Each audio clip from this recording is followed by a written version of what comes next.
Hi up again guys, in this video I will show you how to change notification sound in Telegram.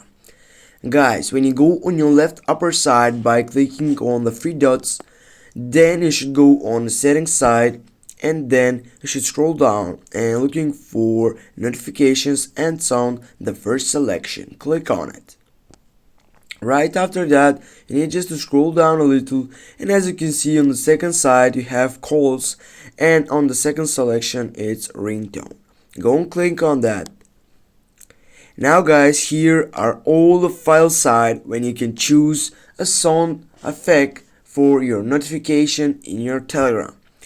When you do that, there will be not available default side, there will be available just your side selected by yourself. After that, you're gonna change your notification sound. For example, if I go right here and I go in my music side, and now I should find a music that wanna be bring by on the sound. For example, with this one. Right after that, I need just to go on OK. And then, as you can see guys, have mentioned this song for a notification sound in our Telegram application.